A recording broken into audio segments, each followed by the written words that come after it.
Magandang umaga, ngayon po ay araw ng Huwebes, December 14, 2023. Update muli sa lagay ng panahon.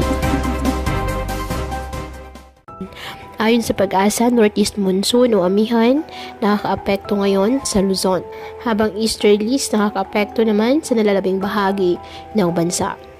Sa kasalukuyan, wala pong bagyo o low pressure area na minomonitor sa loob po ng ating PAR na maaaring makaapekto sa ating bansa.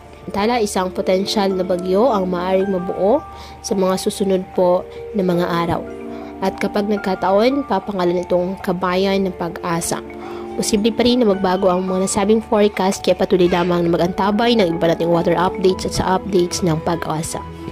Ngayong araw, ang Cagayan Valley, Apayao, Kalinga, Mountain Province, Ifugao, Aurora at Quezon, apektado po ng amihan, kaya sana maulap na kalangitan na may mahihinang pag-ulan.